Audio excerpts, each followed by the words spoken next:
So we go home with our beautiful baby boy and begin this journey of being first-time parents. I can't even explain to you. I remember we lived in an apartment. So trying to get up the stairs, remember I've had a CS that was still fairly fresh. So climbing those stairs was a nightmare. I was very slow. It was excruciatingly painful, like any movement. But then we get to the house and our family was there, to receive the baby and to just kind of help us settle in for the night. And I remember I had, deep down, you're excited, but you're like, oh my goodness, when everybody goes home, we are being left with this little baby and I don't even know where to start. And I think the anxiety that I had also had something to do with the fact that he had just come from an incubator, a few days before. He had just gotten off an incubator.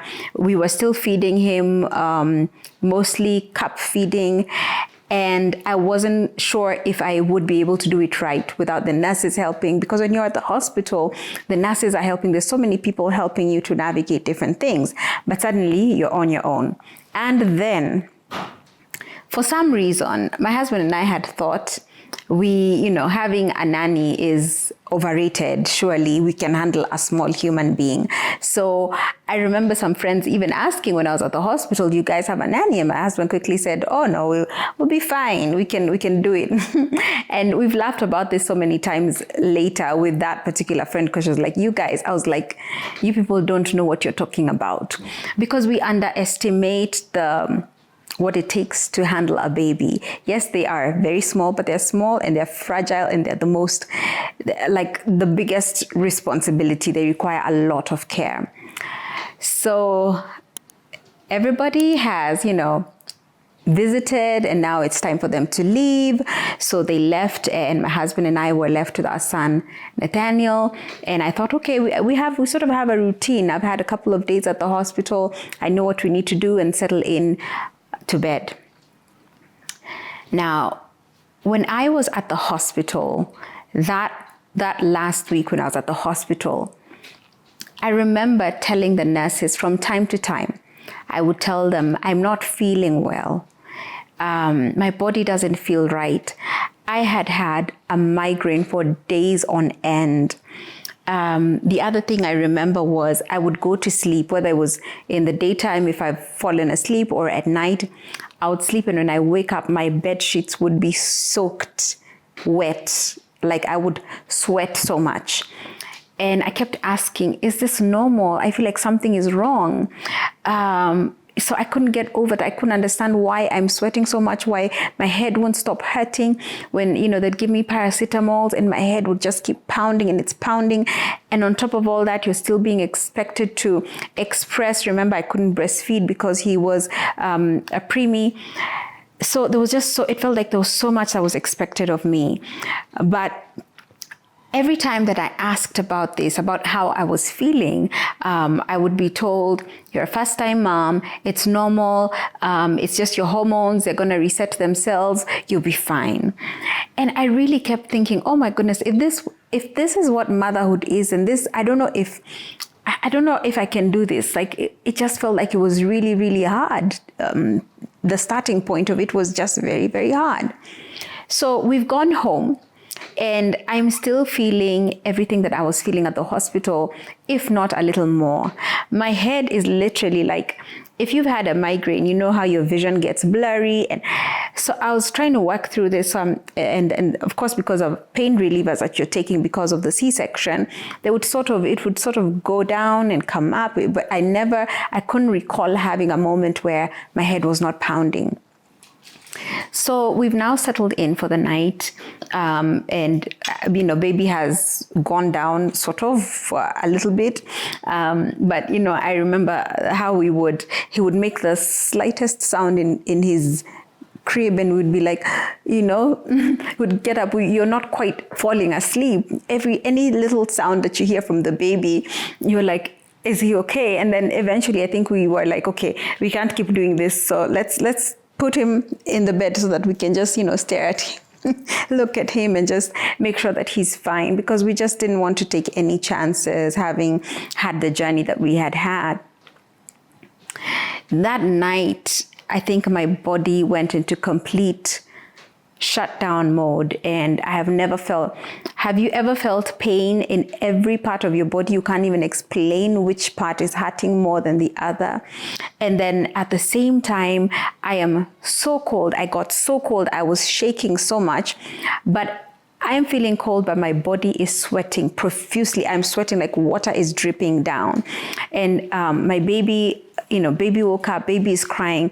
I'm trying to figure out how to feed him. My husband is I'm telling my husband, I'm feeling so unwell. He can see I'm shaking. I'm holding baby, but I'm really shaking and I'm sweating. I had told him, bring the heater. So he's brought the heater. I'm bundled up and I am so cold. And I remember that night. This was the first night at home with our baby. I remember just feeling for a moment, this was about 2 in the morning.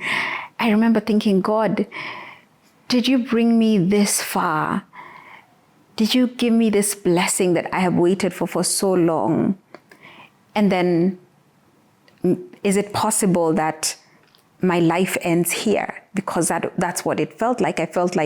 I literally felt like my body could not take whatever it is that was going on. I couldn't take it. My body couldn't take it. So my husband is calling the doctor in the middle of the night and he's saying this and this and this is happening to my wife. I don't know what's going on.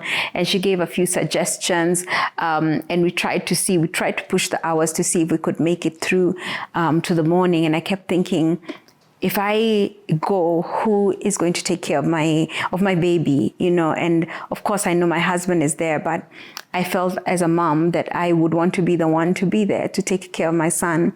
And I kept saying, God, for the sake of my son, please keep me. And that morning, I remember my friends, my sisters, they showed up because they knew, we'd sort of sent out an SOS around that things were really thick. And I don't even think it was 6 in the morning when they arrived at our doorstep.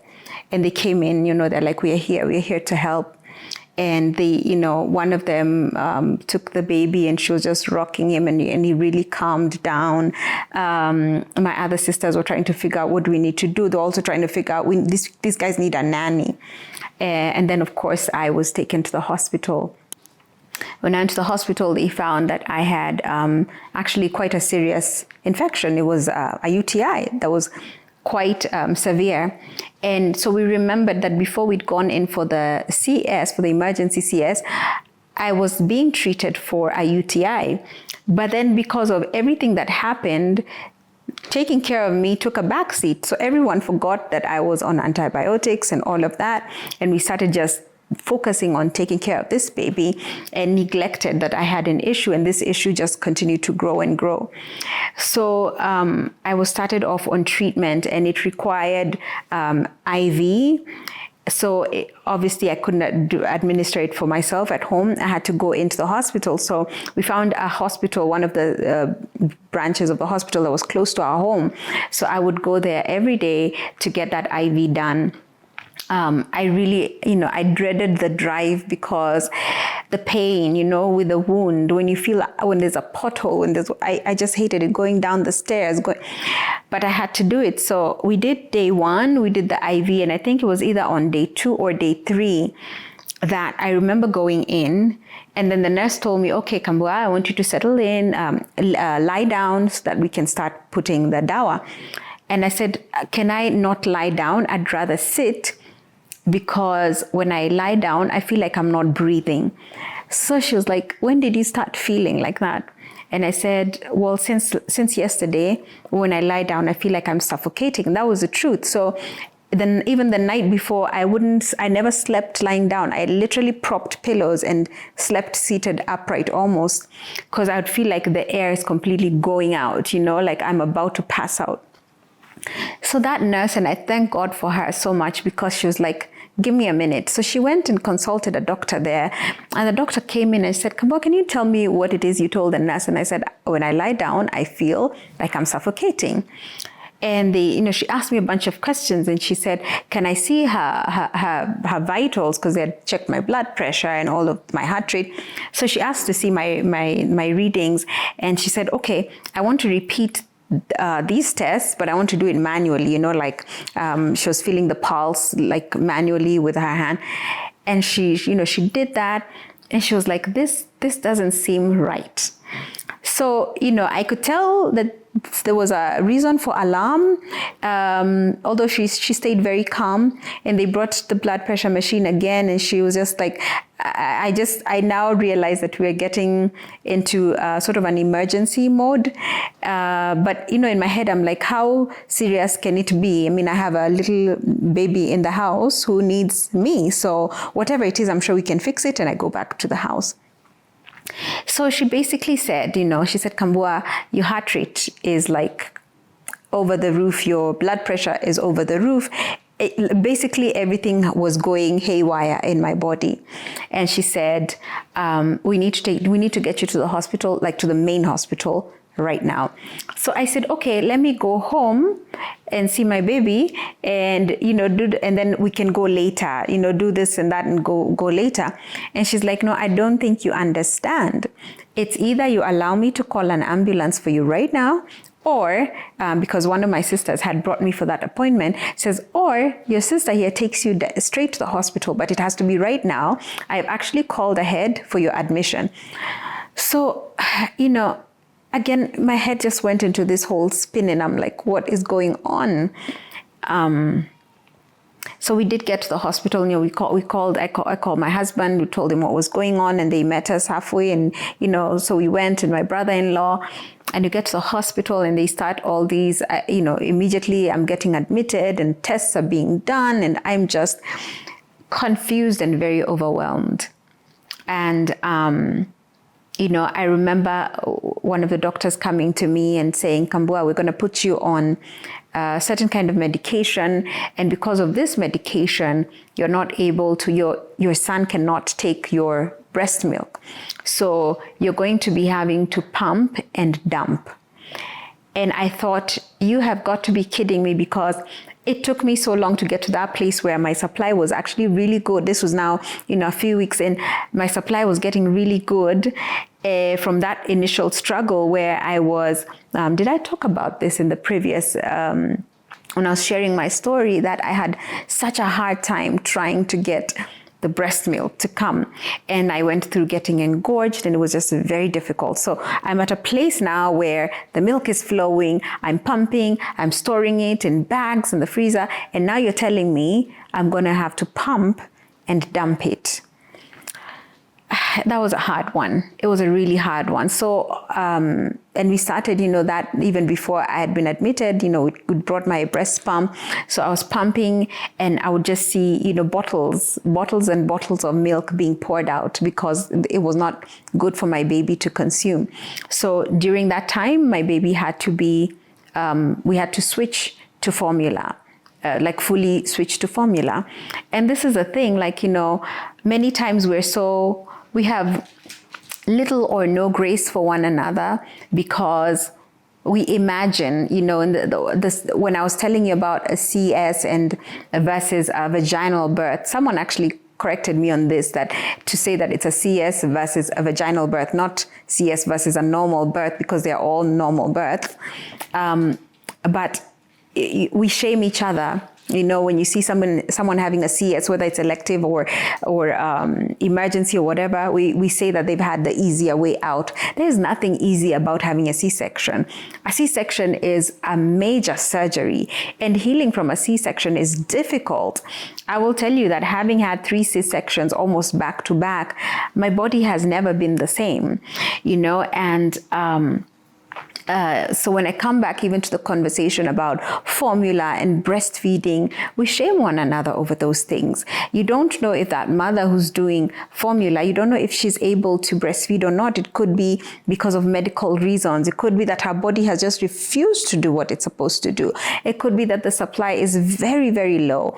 And of course, there is help. There's lactation specialists who help us in just navigating this journey and ensuring that your body does what it's supposed to do. But there are cases where it's completely out of a mother's control. She's completely not able. I have even interacted with mothers whose babies were highly allergic to their breast milk. And it almost sounds ridiculous, but it does happen. So anyway, my baby had to be on formula, fully on formula, and as I was going through treatment. I stayed in hospital for a couple of days, and I remember when there was that conversation going on of, we need to do this scan, we need to do this scan, we need to do this scan. If this doesn't turn out the way we want, she has to go into the ICU. And my husband is like, what are you talking? Like, it just felt, at every point, it felt like everything was being blown out of proportion. But the truth was, I was actually in a lot of trouble. I was very sick.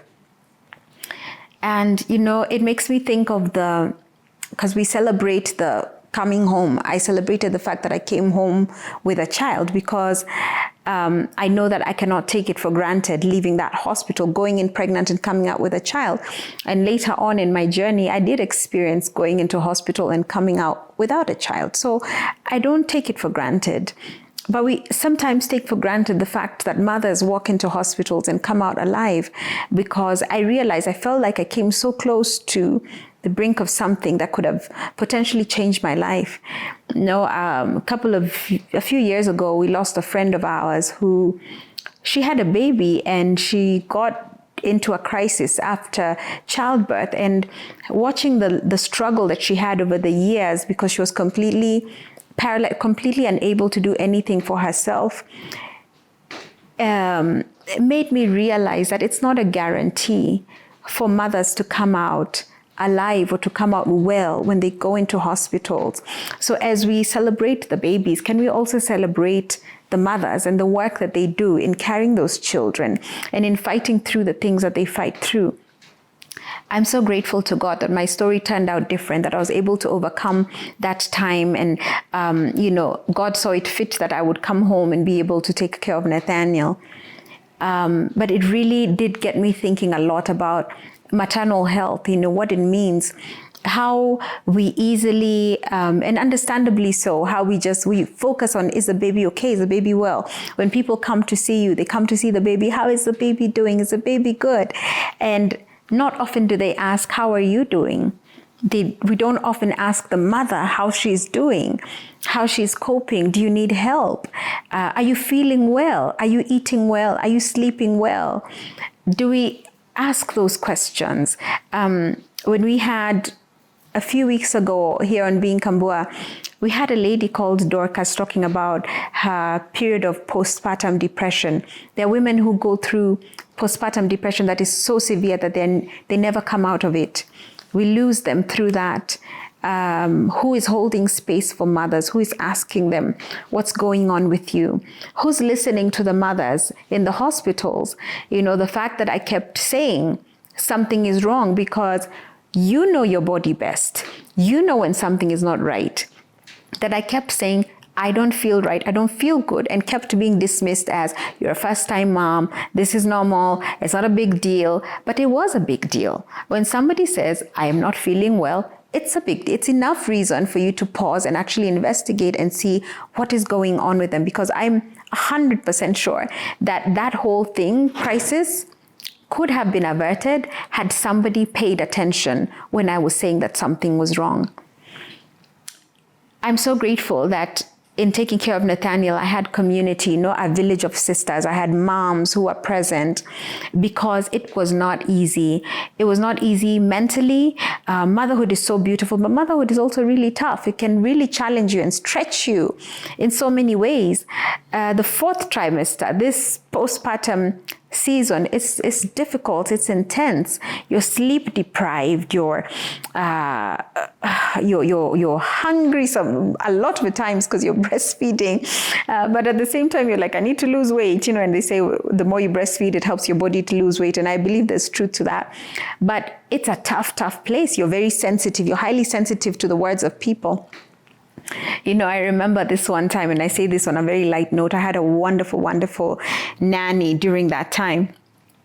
But I remember this one time where she said, and I believe she really said it from a good place. It just was not the appropriate thing to say. So I remember her saying, Kambua, wenzako wanazidi kukonda, we unaendelea kunenepa tu, And this was just, my baby was like 2 months old maybe. And it crushed me. I felt like it was an attack to like the very essence and the core of who I am.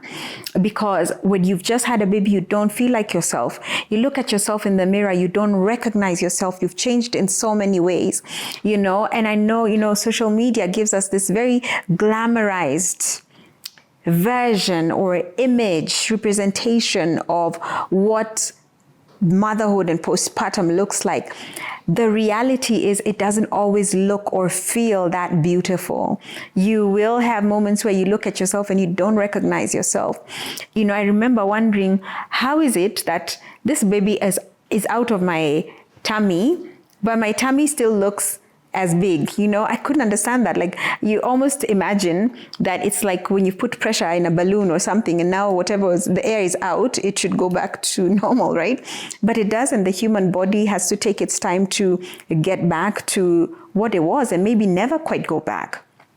And, I remember thinking, will I ever feel a semblance of who I was, Am I stuck with this weight? I had all of these questions.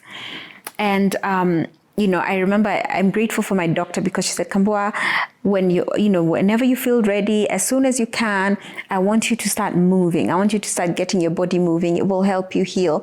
And so I started to take walks. I would take walks. The first time I took that walk, it was very slow. I walked a very short distance. It was very slow because my body felt very stiff and little uncomfortable. But soon enough, I began to pick up the pace, and it worked wonders for my mind, for my body. And I began to get encouraged because I realized, okay, I'm losing a little bit of weight. I'm able to start fitting into some clothes that are not necessarily maternity clothes. And I say this to just encourage you as a mom who's a new mom, and you're like, oh my goodness, will I ever lose this weight? Will I ever, the truth is there are a lot of mothers who have an ongoing struggle with their weight after becoming moms. That is the truth. But I encourage you to know that, to remind yourself how much work your body has done. The fact that you carried a whole human being, that your body has stretched in ways you didn't even know were possible. Give yourself grace. Give yourself grace. And don't rush into snapping back, because I know that that's what we're told. Have you snapped back? Has she snapped back? And having such a public life, I would always wonder, will I get back? And what will people say, about my weight gain? And I had to work so much through my mind and through my thought process and accept that I look different because I've done a thing. I've done a big thing.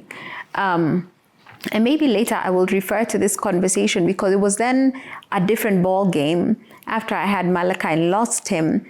And I battled with, I have all this weight and I have no baby to show for it. That was a whole different conversation. But all this to say that motherhood is really beautiful, but motherhood can also be really, really hard. And I hope that as you go through your motherhood journey, you find a community that you can fall back on. People who will encourage you, people who will walk the walk and the talk with you, If you need someone to sit with, they will sit with you. If you need someone to hold your baby for a few minutes so that you can take a shower, or so that you can sleep, or so that you can eat, that you will have those people, and reach out for help. I think so many times as women, we want to be superwoman. We want to do everything. But at some point you will fall apart. You will crack. So get as much help as you can. If it's available for you, get it. If it's a nanny or a house, someone to clean your house, or whatever it looks like, someone to prepare your meals, please accept that help. If you have a partner, a spouse who is there, willing and able to help you handle the baby, please let them help you handle the baby. I'm grateful that I had a husband who was very hands-on. I remember even the time when I was away with the baby, or rather when I was away in the hospital, that week where I was admitted in the hospital, I knew that the baby was fine because I trusted that my husband would be on top of things. And, I remember this one time he did a video call to show me Nathaniel, to show me that the baby was okay. And he said, he was like, someone here misses you. And I saw my baby on the video and I cried. It completely wrecked me in that moment. It was so comforting, but it was also, I felt like I should be there. What am I doing here? I feel like motherhood has changed me in so many ways, my perspective on life and how to not take anything for granted, anything at all. The lives of my children, but also my life. And today, I particularly want to emphasize to mothers that you matter. It's not only the children, the babies that matter. You matter. Your health matters. Your mental well-being matters. How you feel about yourself matters. So I'm here to validate your feelings. I'm here to tell you that it's okay to feel alone. It's okay when you've had those moments where you're feeling lonely and isolated, but don't stay in that space by yourself. Find a safe space. Find somebody that you can tell, I'm feeling very lonely. Can you come over and hang out with me? Can we go out and take a walk together? Allow people in to do life with you. Accept help. Ask for help. Don't be afraid of asking for help. And then remember that you're doing everything you can for your child. I'd always, anytime that I felt like I was failing my son, I was failing Nathaniel, I realized that when he looked at me, he just always believed that I knew I had everything figured out. And now that he's gotten older, he's almost 5, he believes that every day I'm doing the best that I can for him. He believes that I know what I'm doing.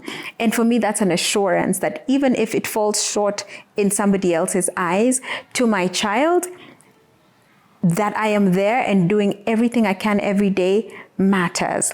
So today, hear me remind you that you matter and you are doing a great job, Mama. But don't do life alone. Find a community that you can walk with. So thank you for being a part of this community of Being Kambua. We continue to talk to other moms, other parents. We continue to talk to men as well who have great insight on this whole motherhood, parenting space, grief, loss, infertility, and this whole mashup or concoction of things that are challenging but also grow us, and also to continue to sensitize our medical space to be present and aware and sensitive to mothers and to parents and to our babies, so that each one of us can play our role best as we can to make it safe for our children and to make it safe for our mothers as well. So thank you so much, and be sure to catch up with me next time on Being Kambua. Where we were brought up, it wasn't a good environment to leave children, and we are a single mother. Yeah. As I was telling you, drugs, gangs. Yes. Ladies also, you can get inside the gangs, utakuwa unapatiwa gun upitishe uende ile side. Jumadem ampigwangi tero. So Ampigwangi nini? tero, yani being searched with police. Okay. Hey, you're teaching